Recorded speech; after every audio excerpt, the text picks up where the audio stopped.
নমস্কার বন্ধুরা, আমি ঝর্ণা সিম্পল রেসিপির আরেকটা নতুন ভিডিওতে আপনাদের সবাইকে স্বাগতম জানাই। কেমন আছেন সবাই? আশা করছি ভালো আছেন।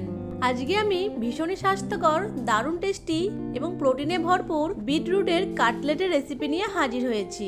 বিটরুটের এই কাটলেটগুলো খেতে যেমন ভীষণই টেস্টি হয়, তেমনই বানানো খুবই সহজ আর খুব তাড়াতাড়ি বানিয়েও নেওয়া যায়। চলুন তাহলে রেসিপিটা শুরু করি। বিটরুটের এই কাটলেটগুলো বানানোর জন্য প্রধান উপকরণ হলো বিটরুট। আমি এখানে দুটো বিটরুট নিয়েছি।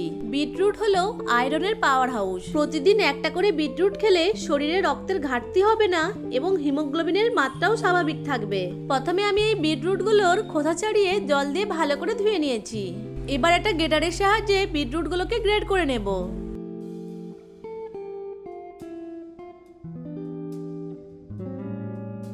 দুটো বিটরুটকে গ্রেট করে নিয়েছি। দুটো মিডিয়াম সাইজে সেদ্ধ করা আলুকে এইভাবে হাত দিয়ে ম্যাশ করে গ্রেট করা বিটরুটের মধ্যে দিয়ে দিচ্ছি। আপনারা চাইলে সেদ্ধ করা আলুগুলোকে গ্রেট করেও দিতে পারেন। এরপর এর মধ্যে দিয়ে দিচ্ছি একটা মিডিয়াম সাইজের মিহি করে কুচিয়ে নেওয়া পেঁয়াজ, দুটো কাঁচা লঙ্কা কুচি, 1 ইঞ্চি মতো গ্রেট করা আদা, কিছু চিনেবাদাম নিয়ে শুকনো কড়াইয়ে ভেজে খোসা ছাড়িয়ে এর মধ্যে দিয়ে দিচ্ছি। এইভাবে চিনেবাদাম ভেজে কাটলেটের মধ্যে দিলে কাটলেটগুলো খেতে আরো টেস্টি লাগে।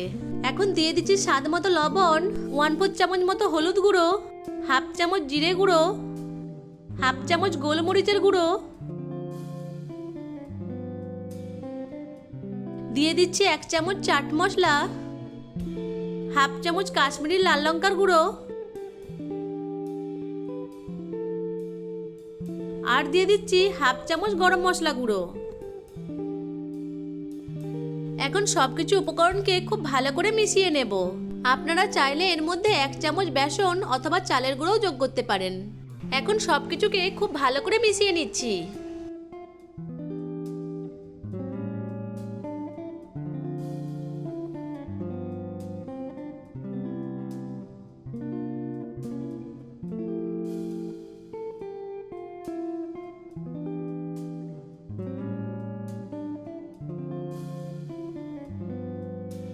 কাটলেট বানানোর জন্য মিশ্রণটা আমার রেডি হয়ে গেছে।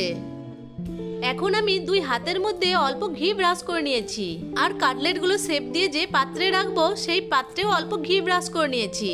আপনারা চাইলে ঘিয়ের পরিবর্তে রিফাইন তেলও ব্রাশ করে নিতে পারেন।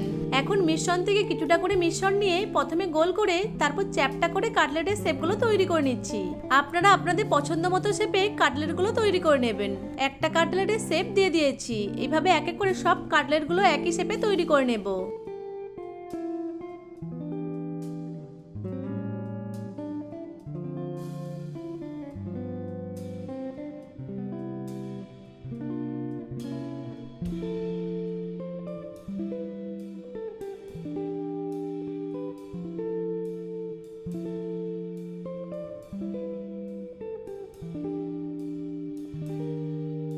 সব কাটলেটগুলোকে একই শেপে তৈরি করে নিয়েছি।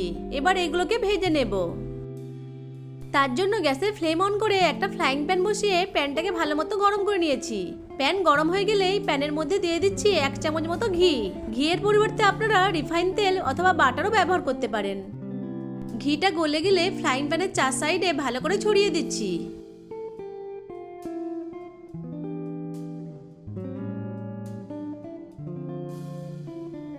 এরপর তৈরি করে রাখা কাটলেটগুলোকে এক এক করে গরম প্যানের মধ্যে ছেড়ে দিচ্ছি।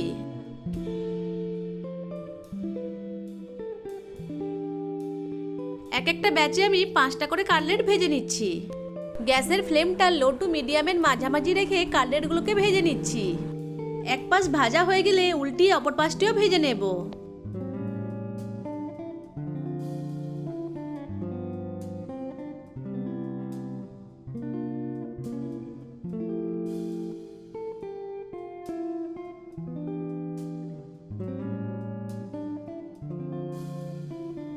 গ্যাসের ফ্লেমটা লো টু মিডিয়ামের মাঝামাঝি রেখে কাটলেটগুলো 2 পাশ ভালো করে ভেজে নেব।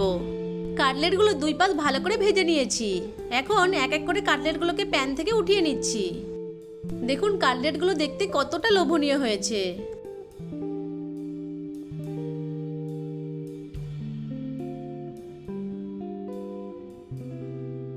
একইভাবে বাকি কাটলেটগুলোকে ভেজে নিচ্ছি।